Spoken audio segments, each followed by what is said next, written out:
کہ تمہاری یہ جو مدد ہوتی ہے اور رزق دیا جاتا ہے یہ تمہارے کمزوروں کی وجہ سے اللہ تعالیٰ تمہارے اوپر کرم فرماتا ہے۔ اچھا، ایک اور ذریعہ رزق کے اضافے کا حضرت عبداللہ ابن مسعود رضی اللہ تعالی عنہ کی مرویات سے۔ یہ حضرت عبداللہ ابن مسعود جلیل القدر صحابی ہیں، ان کے ہاں بیٹیاں ہی بیٹیاں تھیں۔ اچھا، جب ان کا آخری وقت آیا اور یہ بڑے سخت بیمار ہو گئے تو نزع کی سی کیفیت طاری ہو گئی، تو حضرت عثمان غنی رضی اللہ تعالیٰ عنہ ان کا حال پوچھنے آئے۔ تو جب حال پوچھا، بیٹھے، گفتگو ہوئی، واپس چلنے لگے،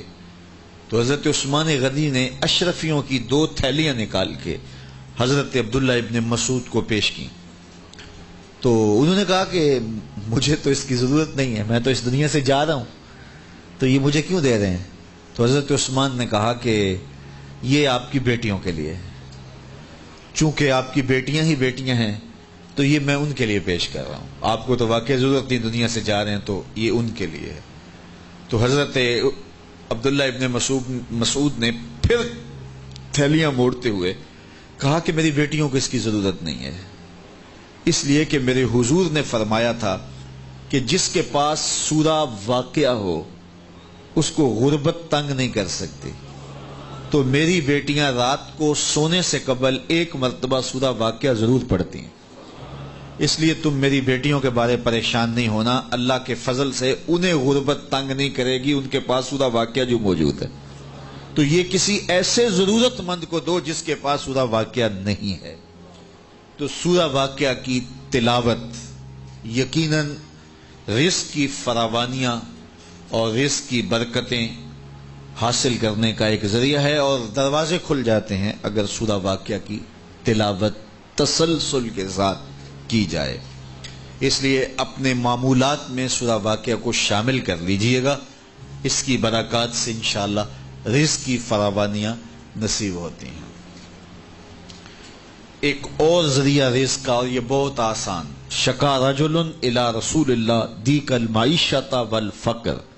حضرت سہل بن سعد الساعدی رضی اللہ تعالی عنہ کی مرویات سے ہے۔ ایک شخص حضور کی خدمت میں حاضر ہوا اور اس نے کہا میں کثیر العیال ہوں، ذرائع آمدن بہت تھوڑے ہیں، میرے لیے کچھ ارشاد فرمائیے، بچے زیادہ ہیں، ذرائع آمدنی تھوڑے ہیں، تو میں مفلوق الحال ہوں۔ تو اس نے اپنے فقر کا، اپنی غربت کا حضور کے سامنے قضیہ رکھا۔ شکا رجل الی رسول اللہ دیک المعیشۃ والفقر، آقا کریم نے اس کو جو وظیفہ بتایا وہ بالکل آسان ہے، آپ سب کو پہلے یاد ہے، لیکن اس پہ عمل کرنے شروع۔ قال اذا دخلت الدار فسلم علی، کہا جب گھر جائے تو گھر میں داخل ہونے لگے تو گھر والوں کو السلام علیکم کہہ دیا کرو۔ یہ وظیفہ شروع کر لو کہ جب بھی گھر جاؤ السلام علیکم، اس کے بعد 1 مرتبہ سورہ اخلاص پڑھ دیا کرو، قل هو اللہ احد۔ یہ وظیفہ فرمایا تم نے شروع کر دینا ہے، جب بھی گھر جاؤ السلام علیکم یہ کہہ کے داخل ہو، پھر اس کے بعد قل هو اللہ احد 1 مرتبہ سورہ اخلاص پڑھ دیا کرو۔